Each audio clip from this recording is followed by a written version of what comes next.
right. So good morning, everyone. Welcome to Teaching Methods of English. I know we haven't spoken, like we have never had a live class, so I hope this is going to be successful. Nonetheless, we are going to dive into what we need to cover today. Our unit is Unit 3 because we have already covered Unit 1 and 2, and today's class is going to be on scheme of work and lesson planning. And today is going to be more theoretical. And then in the next classes, we're going to try and make it more practical. But then I hope that you'll be willing to participate in the class as well. So today's agenda is basically to focus on scheme of work and lesson plan. All right, like what are the components of the lesson plan? Why do we lesson plan and scheme of work? Why do we create them? All that kind of wonderful stuff, because they are very important for you to know, because when you go into schools, you will need to know how to create these two documents. All right. And the first part is going to be on scheme of work, and the second part is going to be on lesson planning. The first thing that I should ask you, what do you think a scheme of work is? Just quickly. I hope it's going to be very interactive. Anybody? Scheme of work, just quickly. Oh, and I should tell you that, when you come, like whatever class that I have, there's no, we don't have to ridicule other people when they make mistake. So this is a place for you to make mistake, to learn. If you make a mistake, obviously we'll correct it together. There's no harm in trying, if you know what I mean. So I hope you can all participate with that in mind. All right. Okay, here we go. A scheme of work is, so this is from Andrea. That scheme of work is an overview or a long-term plan of what the teachers aim to teach in a particular subject across the term or academic year. That's correct. And it's from Albertina. It's a plan of what will be covered each week or session of the learning program or course. All right, that's both of your answers are correct. That's true. And then let's see what we have here. Both of your answers are correct. And here are some of the definitions that we have. So a scheme of work is a detailed, logical, sequential plan that interprets the syllabus. So we have to remember that the scheme of work is derived from a syllabus, and then it divides the units from the syllabus in a sequential or detailed, logical, coherent plan that the teachers need to follow in a school. All right. And then another definition can be that it's a breakdown of the syllabus into manageable units, and which could be covered in a specific period of time, lasting for either a week, month, or a whole year. And for most of us, we have a class over a year. So this is what we focus on in secondary school. Okay, I mean in schools that we teach here in Namibia. And you can see that your definitions are basically the same, are similar. So Andrea and Albertina's definitions are similar to what we have here. So it's a plan, it's a roadmap of what needs to be covered, and it's derived from the syllabus. And then here I like the definition of manageable units, because when you look at the syllabus, there's so much content that need to be covered, and sometimes it's not very logic. It's just like a stipulation of what needs to be covered for a certain skill, let's say listening, and then they are divided, they are not combined. But then when we teach, we just don't focus on one skill at a time, but rather we combine them, we integrate them. That's why we need a scheme of work to help us manage or set up the units or the skills in such, or competencies and objectives in such a way that it's easier for you to teach. All right, and we'll see what I mean by that shortly. And then why do we need to have a scheme of work as teachers? We have 7 reasons why we need to, why it's important for us to have scheme of work. And when I say we, I mean you guys as teachers and I as a teacher as well, right? One of them is for the scheme of work, we have it because it makes teaching both systematic and orderly, since it's ensure that the topics in the syllabus are taught in an orderly manner. All right, just as I've mentioned, starting with the simplest to the most complex competencies and objectives. And you can see that when you look at the scheme, the syllabus itself, we have got a list of competencies and objective, the content, learning content. And then most of the time when you look at, if you really look at it, you can see that the first things that they say the learners should be able to do are the most simplest competencies, or that they want the students to be able to do. And then as you go lower, you see that it has more complex skills or values, or in short, competencies that the learner should be able to do. All right. And then when we have it in like as it's listed in the syllabus, you can see that you cannot just say that, oh yeah, today I'm gonna take a competency from the first one, and then I'm gonna take the second one. It might not work well in that way, because you have also to consider skills or competencies and objectives from other skills. So because we have got the reading, and we have got the reading competencies and objectives listed. All right, a list of it. It's not combined.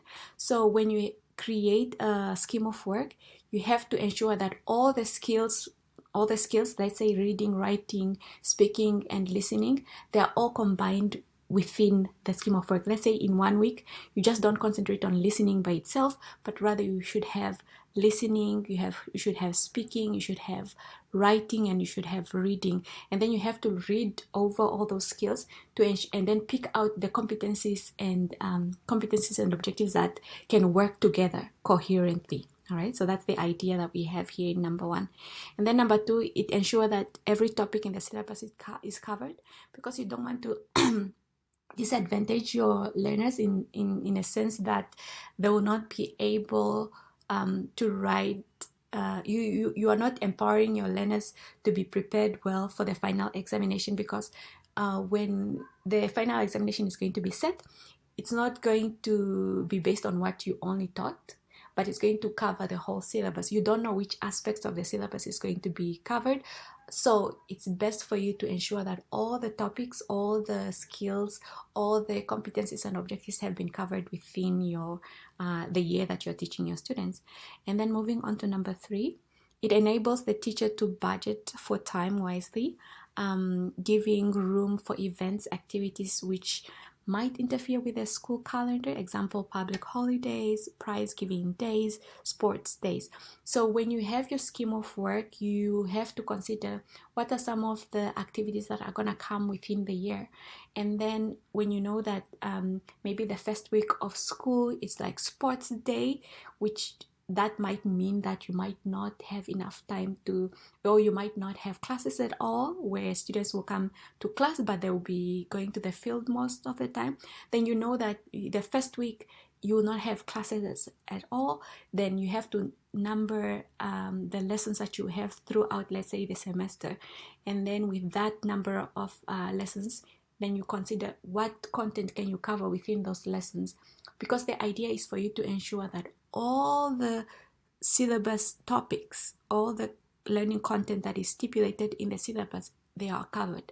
So when you have holidays, then you know you're gonna know how many holidays or whatever intervention, any activities that are going to interfere with the school calendar, then you know how much time you will be having to cover the content that you have to cover within that year.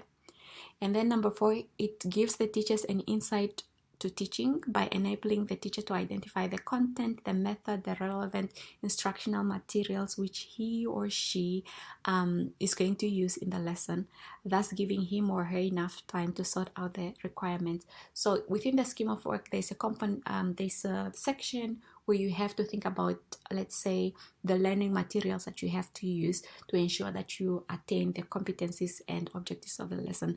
So it helps you really plan out all these things before you go to class. I mean, before you start the year. All right.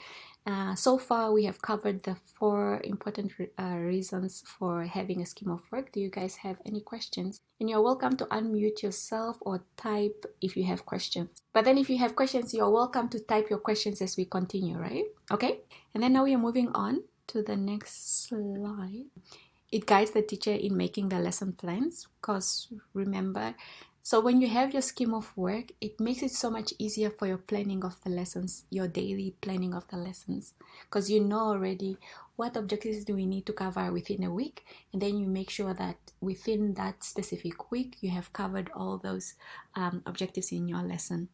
And then 6, it checks the teacher's pace of teaching. Like how fast are you going, or how slow are you going? How many days do you have, or how many lessons do you have within a week? Are you covering what needs to be covered? All right, so it helps you keep in check your pace as well. And then 7, last but not least, it's useful during the transition when, let's say, a teacher is transferred, then incoming teacher will easily take over from where, the teacher who transferred had reached, to avoid repetition or omission of objectives or competencies that have not been covered. This ensures continuity with the learning process, makes it easy. All right, so you have to think about that as well. That's why it's very important for us to have a scheme of work. All right, now we are moving on to identifying the main features of a scheme of work. Hold on. I guess I've misplaced that, but anyways, I think we will cover it as well. Identifying the main features of a scheme of work. A scheme of work should have certain features, all right? So the first one that we have there is organization of school. So the name of the school at which you are teaching, and then the grade that you are teaching. And then we have got the term and year, which year are you teaching, and then the term, like it should have terms, all right? Because we have got 3 terms at school, so you say term 1, term 2, term 3. And then the date of preparation, when did you prepare the scheme of work? And then date of revision, when did you revise it? Because there are times when you notice that there are objectives that you think that might not work well in a certain week, like after you have already planned your scheme of work, and then you decide that you're going to revise it. And it's always good to have the date of revision to know when the copy that you have, is it the right one? Is it the one that has been revised, or is it the one that was just created and yet not revised? Or is it because it could be like the second revision that you have, second revisions that you have work on that scheme of work. Then you make sure that you have the right copy of a scheme of work, the one that has been just recently revised. So it's good to have this, all right? And then here we've got weeks. When you have your scheme of work, as we will see from the sample, I'll show you later, you should divide your scheme of work in weeks, like week 1, week 2, week 3, week 4. And then we'll see why that is necessary later on, all right? And then moving on. So yeah, this is like individual weeks for each term, all right? And then the number of periods, like within a week, that's why we have to divide them into weeks. And then within a week, how many periods do you have? Because let's say you know that in that specific week, there is maybe a public holiday, the learners are not coming to school, then obviously the number of periods will be different, all right? So the number of per week as stipulated on the timetable, it depends now on which cycle of timetabling are you using. Are you using the 5-day one, like Monday to Friday, or are you using the 7-day one, so day 1 to day 7? And then you write down the number of periods. Are you gonna, maybe in that week, are you gonna have the double period, so maybe it's not affected by the public holiday that the learners may have? Like you have to write down the number of periods that you have within that week. And then when you know that maybe there are certain activities that may have happened within that week, then how are you gonna make up for for the missed lessons, for instance. And then you should have objectives and competencies. So this, they specify what the learner should, what the learners are expected to achieve at the end of the lesson, and the very specific behavior, skills, and this is now competencies that the learners should also be able to do at the end of the lesson. And then the next thing that you should have, all right, it's a good idea to have this, it's topic, subtopic, or themes. So this will help you with attaining certain skills. So for example, if the theme is on, let's say, technology, what kind of objectives will work very well with technology, for example? All right. So it's good to have themes. That's why when you look at the textbook, they always have themes. Themes really do help you with planning your lesson well. All right. And then I think we'll see some of these examples. They will make more sense when we do practical examples. And then the next thing that you should have as well is learning activities. So what learning activities are the learners going to, would you like your learners to do in the lesson to attain the objectives and competencies that you have stipulated within that week, for example?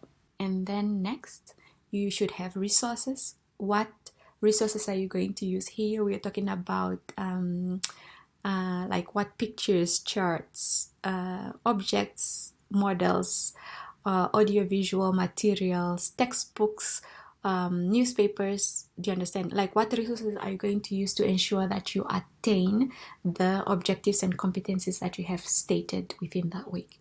All right, because the idea is always whatever that you have here, like resources, learning activities, you create them purposefully, in a sense that you create them to help you attain the objectives and competencies that you're going to teach in that specific lesson or in that specific week. All right. And then we should also have some remarks here. These are the comments that you will have as a teacher after you have given certain lessons, and then mentioning whether the lessons went well or the objectives have been attained or not. And then if not, why have they not been obtained, and what steps are you going to take to ensure that those competencies and objectives have been attained within that, because every week has its own objectives and competencies, and you have to make sure that all those objectives and competencies have been covered. All right. And then we have got the assessment / evaluation here.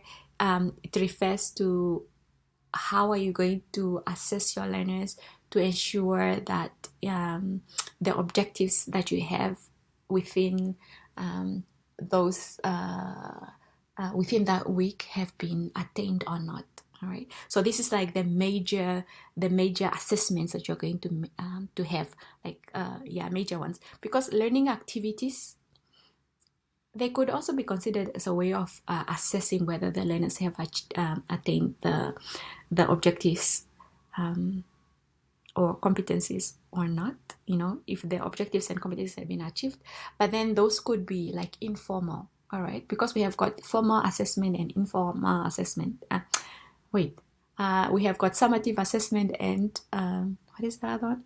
Summative assessment and formative assessment. So the learning activities can be considered as formative assessment, the ones that you do throughout the lesson, or the ones that you might not really consider, like their marks are not going to be considered. For example, it could be like fun activities that you do throughout the lesson, but then you don't really get to sit with each and every learner to see if they have really attained their objective or not. But then you have to give them now. So for this assessment part, you have to give them the major activity or a major project or test or whatever that you will be able to see the where all the learners are at when it comes to the objectives and competencies that you have covered within that week. All right, I hope that makes sense. And if it doesn't, you are always welcome to ask your questions. All right, we are moving on to the next slide. So here we're going to look at samples of a scheme of work. So this is the should assessment be done every week? That's a good question. Let's be realistic. Not necessarily every week. It's a good idea for you to do assessment every week to see if the objectives and competencies have been done have been done. So what I will advise you is that some of the learning activities could also be considered as the could be considered as the the major assessment that you have to see that they have really have learned have learned or have attained the objectives and competencies that you have taught. All right. Yeah, I think it's a good idea to have that, but then don't just make it a very long one that you will not be able to finish marking within that week. Maybe some quizzes will do. Yes, of course. All right. Quizzes could also work. And it's a good idea to have that assessment for sure, because how would you know that the learners have attained the objectives or competencies? All right.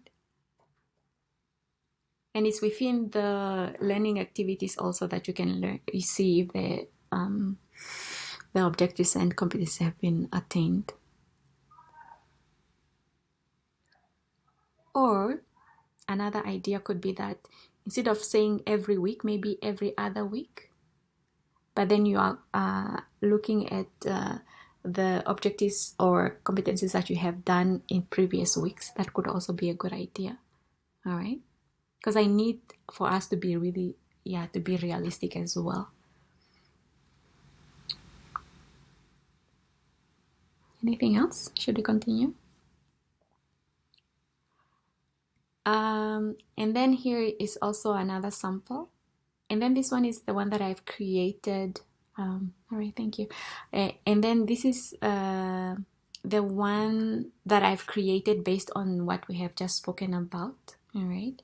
So here we've got the week, the number of periods, topic, subtopic, theme. And then here we've got objectives, competencies, learning activities, the resources, the assessment, and the remarks. All right. And then when you go to schools, each school may have its own format of how the scheme of work should look like. All right. And then you have to use the one that is provided by the school. And then if they don't have, then you're welcome to use, some of the samples that you are given the one that you have here. Let's move on. All right, so that is the end of the scheme of work. Do you guys have any questions? Oh, and I should mention just briefly that when you write your objectives and competencies, make sure that they come from different skills. You just don't say that, okay, this week we are just going to concentrate on reading. That is not possible. That is just not practical, actually. So what you have to do is to ensure that, okay, you have got competent objectives from listening, speaking, writing, and reading. And that applies to the competencies, all right? And I hope by now you have gone through the syllabus to kind of like make sense of what I'm talking about. Let's move on. The next, so these are the resources that where we got the information from. Now we are moving on to lesson plan. Why do we plan? Why do we plan? Planning saves time. Thank you, Selma. All right, we plan. So this is from Zembruka. I'm sorry I can't pronounce the first and the last. Okay, your first name and your last name I can pronounce those, but Zembruka I can. So it gives structure and organizes work. That's true. Correct. Good job. Thank you very much. It gives order. That's true. It allows us to set time frame for us to not use too much time on one thing. That's correct. All your answers to make sense, they're correct. That's true. And let's go on to see the examples that we have, explanations that we have. So why do we plan? So planning is a means of making decisions about the content, all right? You plan so that you know what content are you going to cover, what materials, what sequence are you going to follow, the timing in light of who the learners and the objectives are, all right? And then through planning also, you as teachers, you gain expertise. You develop expertise of like what will work in in the lesson, what will not work. Do you understand? You gain expertise. What language learning principles really work with your learners, and which ones do not really work with your learners, all right? Because we have a number of language learning principles, methods, And then the plan can also act as a roadmap, because we need that roadmap to guide us when we come to the class, all right? It enables you to confidently face your learners, concentrate on their responses, all right? Because when you come to class, you already know what is going to be covered within the lesson. You don't have to waste your time thinking about what to say next and what to do next, because you have already planned that, right? And then when you plan, the learners do know when you have planned and when you have not planned. Because when you don't plan, it shows that you're scrambling with what to do in the classroom, with what to say within your lesson. Do you get what I mean? So it has an effect on your confidence, and also on the respect that the learners will have towards you. All right. And then also planning can be part of a log of what has been covered and what will follow, in conjunction with a list of objectives, competencies, or the needs of assessment, to ensure that the necessary content has been included within your lessons. And then when you know all the content that you have covered within your lesson, then it will also help you with, creating your quizzes, the test, and the examination, because you know what you have covered. Because we are not allowed to test learners, even students per se, on things that you have not taught them. Do you understand? So you have to create the assessment based on what you have taught them. And then plans are useful when substitute teachers need to take over, or when the supervisor come and assess the teacher. Because whenever you create your lesson, I always tell my students, especially when we go for teaching practice, that when you create your lesson plan, when you create it, create it in such a way that, let's say that anything or something happens to you the day that you're supposed to have a lesson, all right? Or you have an emergency that you cannot make it to school, that another teacher will be able to teach your lesson with confidence, knowing what they need to do within the lesson. Do you understand? So it has to be very well detailed when you're creating it, so that it will be easy for the person who might take over your lesson to cover that lesson that you have to teach. And then moving on.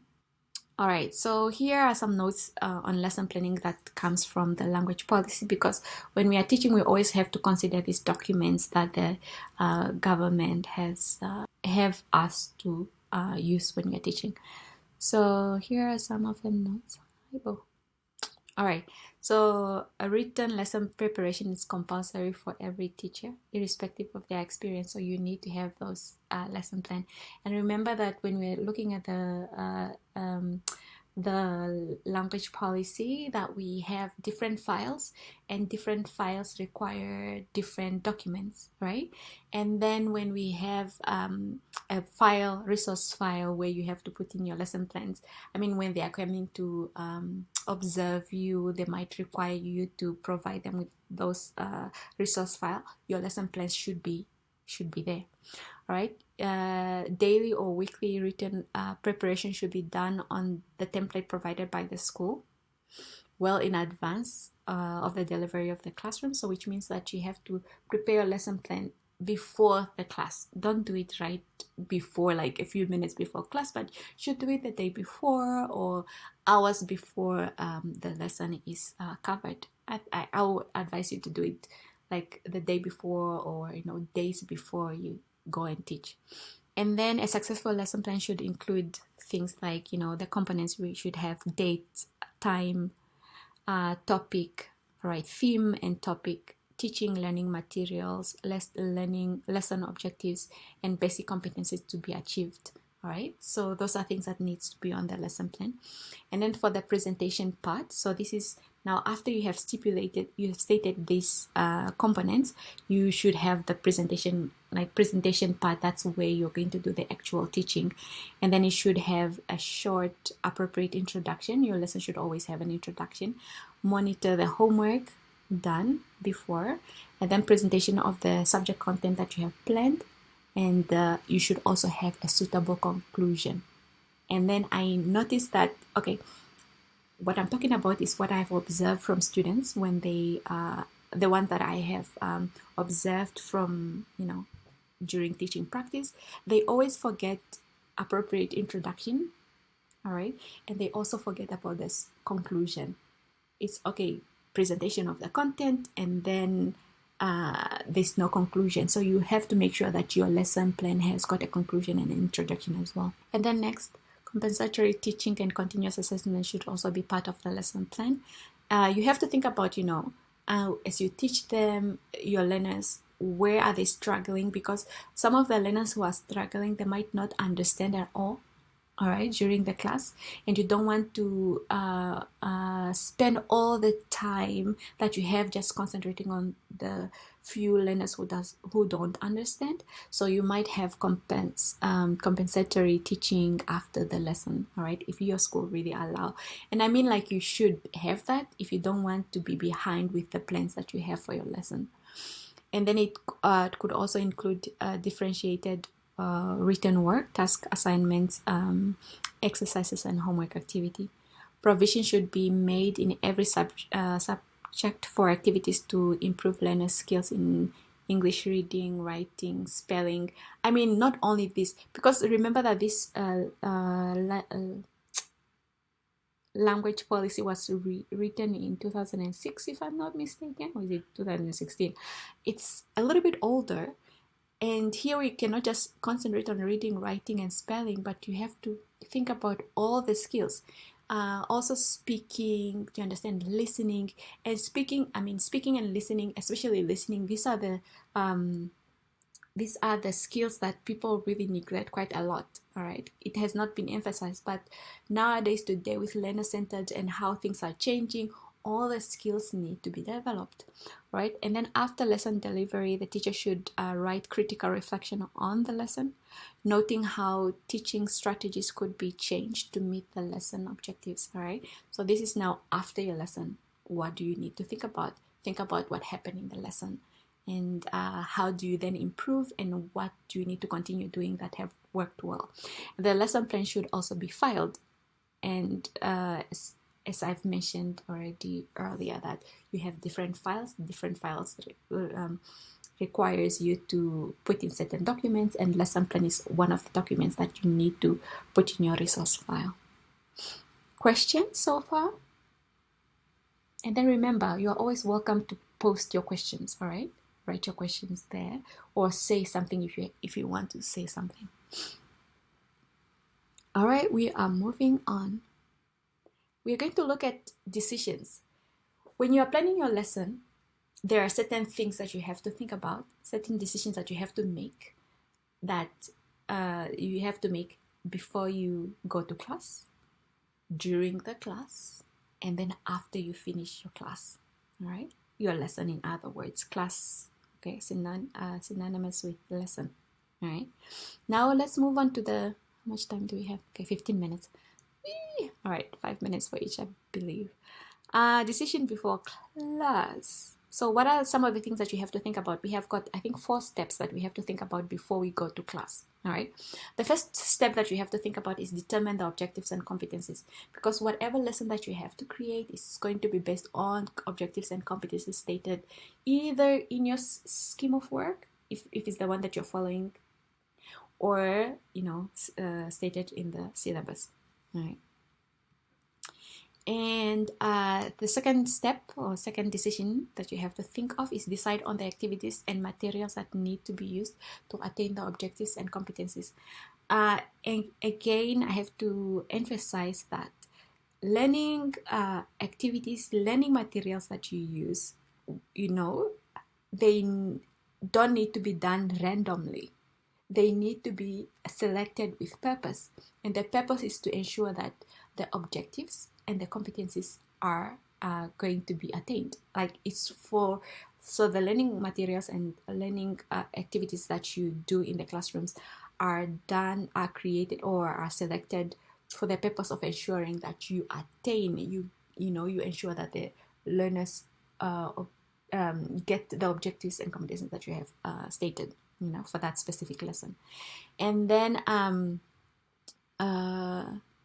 so think whether the objectives and competencies will be accomplished with the materials that you bring to class, because you have to think about the materials that you're going to bring to class. All right, are they going to help you attain these objectives?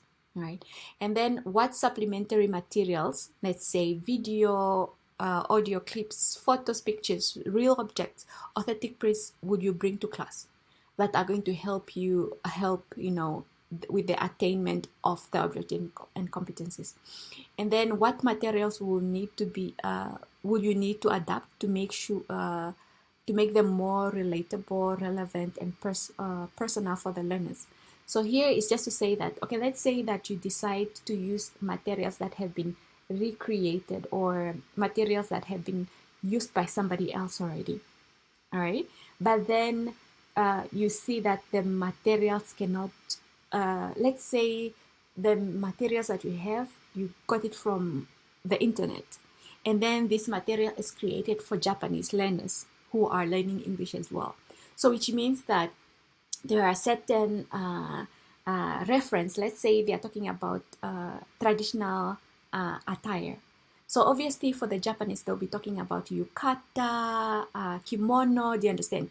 And all those traditional attires cannot be related to our learners, are not relatable to our learners here in Namibia. So obviously you might need to adapt, to take out the kimono part or whatever cultural aspect that is related to the Japanese culture. You take it out and then you adapt it to the Namibian culture. Do you understand? So there are moments like that. Because when it comes to teaching, we don't always need to create activities from scratch. We can adapt other people's activities as long as we know that they're going to help us attain the objectives and competencies that we want to cover within a lesson. All right, and then here, which part of the materials need to be eliminated because they aren't related to the objectives and competencies that are of that particular lesson that you're going to have. So let's say again that you are using somebody else's ideas when it comes to learning activities. You will see that, okay, maybe for that specific lesson, you want your learners to write descriptive essay, but then the material that you have, they have got descriptive essay, and then they also have comparative essay. Do you understand? But then for that specific lesson, you're not going to focus on comparative essay, right?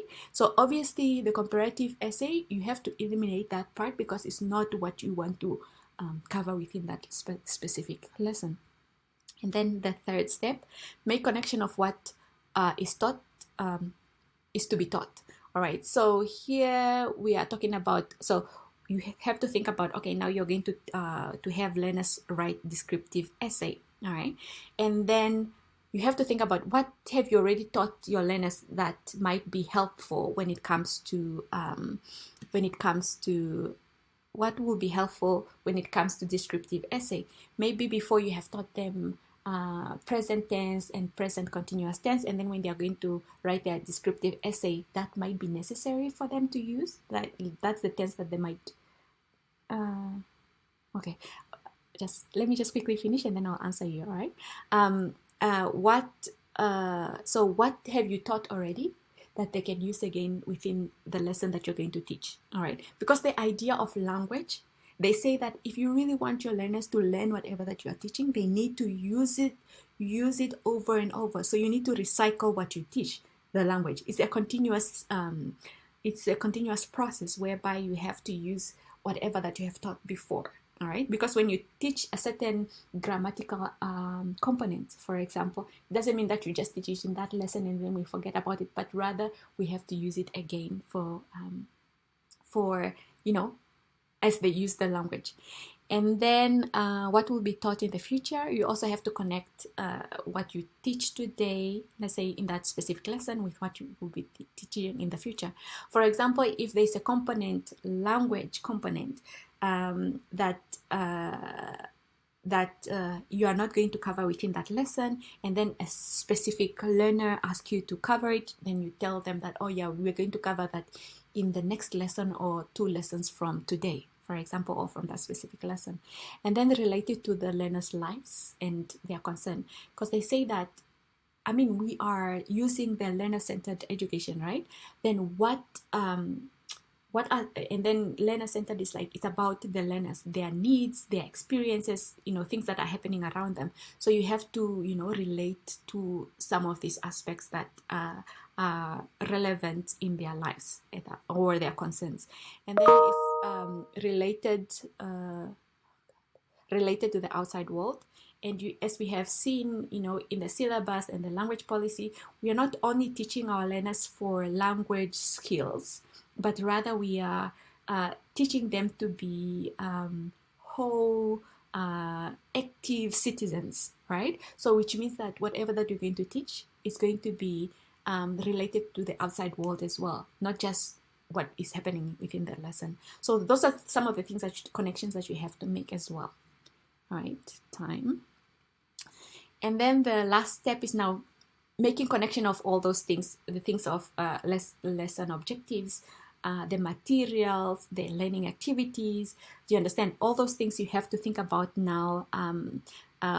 You have to connect them, because you definitely do have a limit on the time that you have within every lesson that you're going to have. So how much time are you going to use in the introductory on certain learning activities?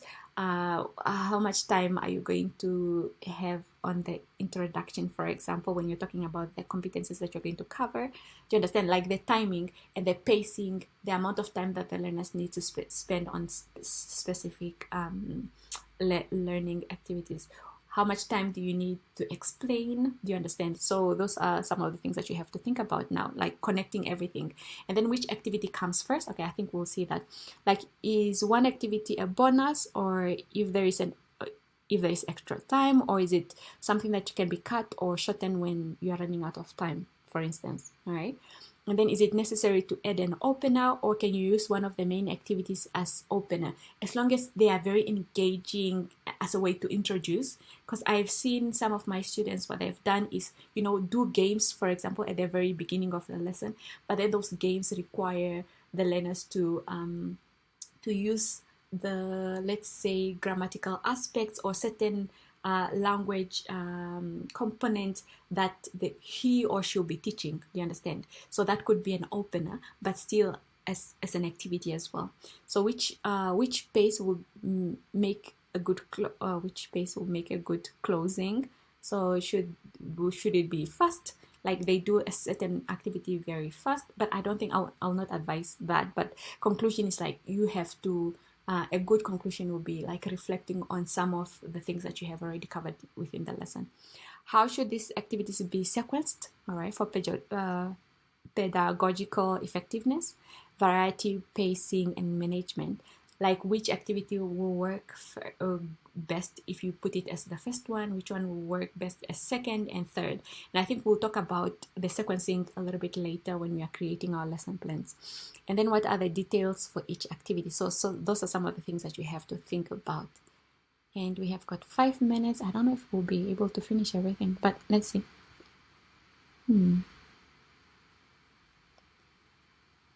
All right, so this is just examples for step 4. Should the learners listen to a dialogue with their textbook open or closed? So these are things that you have to think about.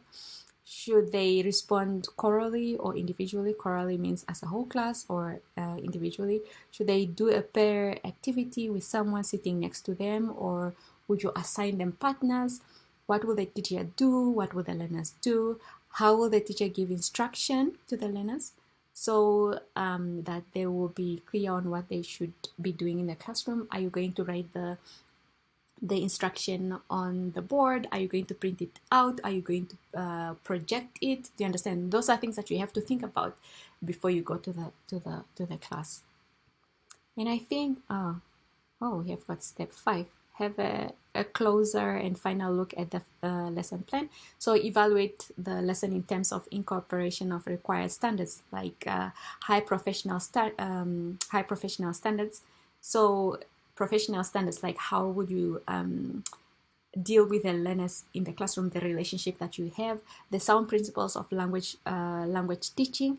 So one of the things that I think we sometimes lack in our teaching is that whatever that we teach at times, it's not based on some principles of language learning and teaching.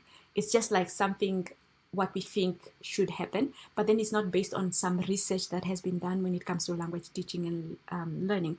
And I hope that we'll change that trend of not referring to some theory that comes with language teaching and learning. Meaningful learning outcomes, meaningful learning outcomes. This includes objectives and competencies, and then opportunity to extend meaningful language practice and use.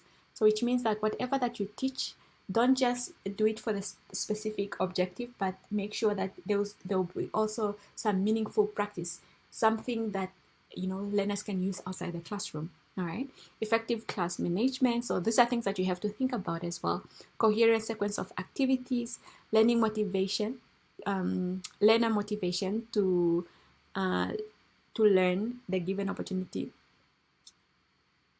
So learning motivation to ensure that whatever that the learners do in the classroom, they have an opportunity to feel that they have succeeded. Teacher personal philosophy of teaching, you should have one. And then effective time management. So these are some of the things that you have to think about when you are teaching your lesson. So we have got 3 minutes. When are you gonna make up for tomorrow's class? I'm just wondering if I can record the lesson, or would you like to have an interactive lesson like this, and then we can try and do it maybe on Wednesday? What do you think? Interactive lesson like this, or should I just record the rest of the lesson and then post it tomorrow? Yes, ma'am, record. Interactive, please. Should we vote? Record if we can't have the interactive one. Okay. Other people, what do you think? We have 3 minutes left. I prefer interactive. You prefer, Johannes? Interactive. But then the terrible part is that, okay, you prefer interactive, but then you're not participating. You're not saying anything. Okay, I mean, like, there are those who say something. Let me acknowledge the ones that have participated. Are you not available tomorrow? Well, maybe you send the notes to the group so that even students who didn't make it to class have access. Yeah, of course, I'll share the notes. All right, any other questions? Okay, if not, that is the end of our lesson today. Tomorrow we'll continue with decision during the lesson plan and decision after, and then we look at some samples, and then we'll do some activities on scheme of work as well as lesson planning. All right, that's all. Thank you so much for making time. I will see you in the next class. Bye for now.